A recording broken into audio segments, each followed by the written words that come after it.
Hi, my name is Jim Barron. I'm the owner and CEO of Future Grass Technology Limited. Our main product is our zero grazers in order to be able to advise our customers in what we feel is the best use of the zero grazer. We have converted our own family farm, which you can see here, into a dairy unit with the purpose of seeing what we can achieve from grass. A lot of our R&D goes back into obviously the production of the machine, but a huge element of it also goes towards research on the best use and the best grass type and quantities and dry matters and all of that, just to give our customers the benefit of any knowledge that we feel that we can take from this unit here. The beef situation, we were at the top of our game on that. We were finishing Frisian bulls at 16 months on 1.66 tons of concentrate, killing out at 310 kilos. So we'd done about 6 years of work there, and all that information was made available to our customers. The dairy end of it, we've seen a huge increase of uptake on zero grazing. And that comes from a number of things. One, the pressure on land as people increase their numbers. It also comes from most definitely the increase in profitability that people have seen from zero grazing. And that forms itself into many different areas: a reduction in concentrate, an increase in milk constituents, less contractor charges because you're going out earlier to get your silage, you're staying out later at the end of the year in order to stay zero grazing. So there's about 6 or 7 facets of zero grazing that contribute to the net margin, all equally as important. And last year we found, and the year before, we found a very important factor, and that was when we went out after each zero grazing with our slurry tank, our dribble bar, that we learned we could grow the bulk of our grass from slurry. So if you look at a 120 cow farm, to include the silage making, our maximum use last year was 24 tons of fertiliser, which was a huge reduction in what the norm would be. We also found that with the reduction in fertiliser, there was better utilization of the grass. It was less likely to run through them, no nitrates being brought back in the grasses. So many benefits from zero grazing. But the purpose of the unit and converting the family farm, it's okay to tell people you can do this. But if you've done it, you can actually tell them with confidence that you can do this. And you can bring them here and you can show them the figures and they can see for themselves. Now, we have many, many farms all over Europe and all over the world that are achieving the sort of gains that I'm talking about.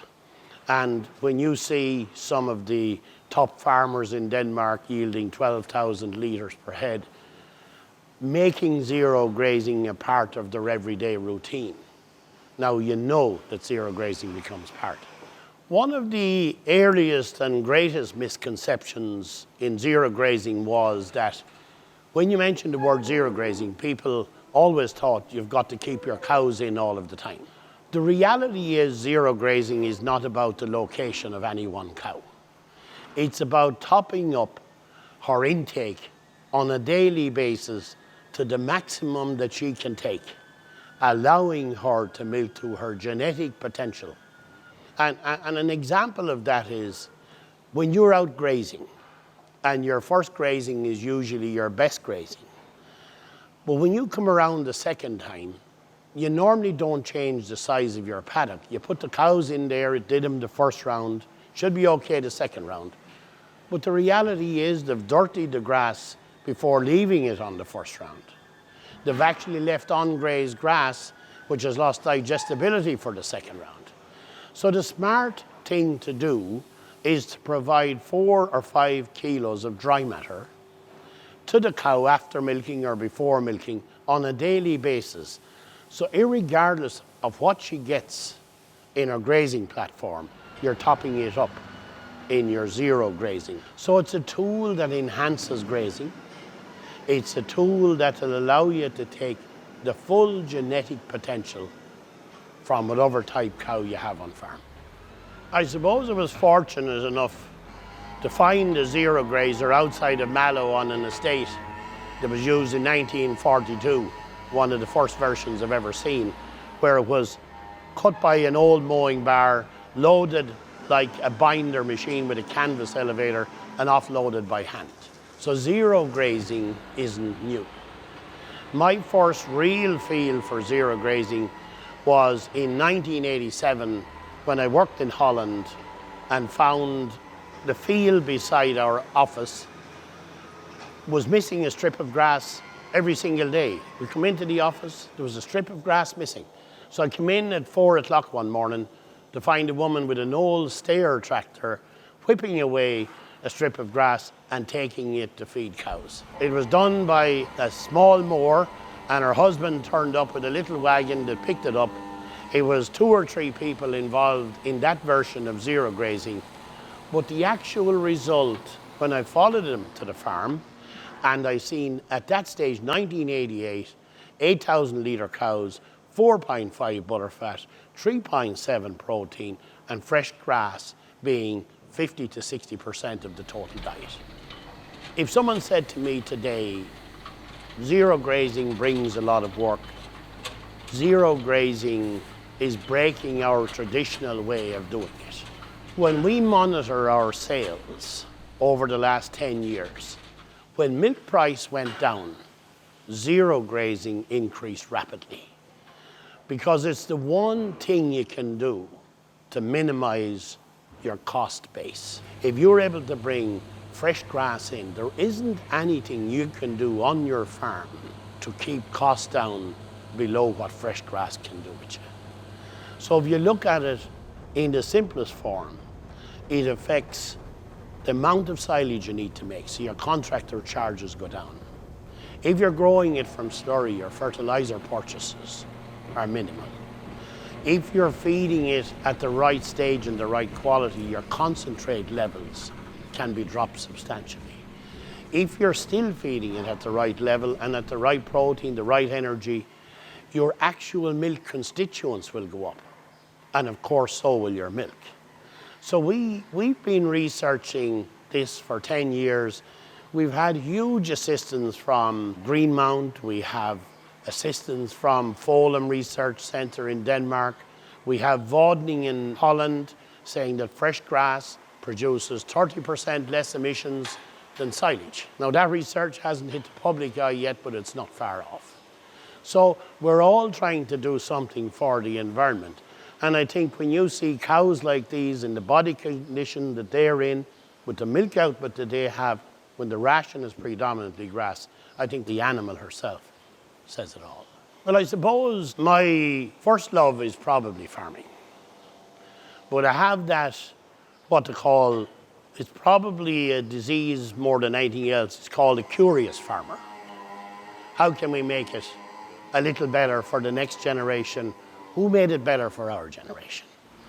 So when I seen that strip of grass disappearing out of that field and seeing the conditions the cows are in, seeing what those people were doing, it lit a small light that we didn't fuel for several years later. I worked with a company called Keenan's, world-renowned, good quality company, some great engineers, great products. But the one thing always bothered me about that type of technology, it was only used for the winter, and they lost control of feeding the cow for the summer, which means that when you let her out on grass, this cow here will eat all the grass depending upon the weather conditions, depending on how much is in the field, depending on what age it is. So what we did was we've researched grass, and by way of example, there's only 2% of the national grassland reseeded on an annual basis. So predominantly we're feeding poor grasses. So we've put a huge amount of time and effort into looking at the actual grasses themselves. But what we've been able to do by zero grazing and zero grazing quality grasses is to take the dependency from this cow by always providing her with the right quality in the right quantity. And for me, that was taking the winter Keenan system that dealt with a cow for 5 months. Now we're able to get the next 7, and because we've developed the machine that is well balanced, that can go out in wet weather and a tire selection and all that, we're probably getting a minimum of 9 months rather than 7 months in being able to work that system. So it gives us an absolute element of excitement and pleasure when we go around the country and we see that what we've done has a major impact on farm incomes. Because farm incomes, and you've seen it this year, milk going to 70 cents, now back nearly to 40. 2 years ago, milk down as far as 30 cents, going up to 34. And there's a huge reliance on quality feeds to be fed at economic rates, to be able to allow our farmer customers the ability to be able to make money.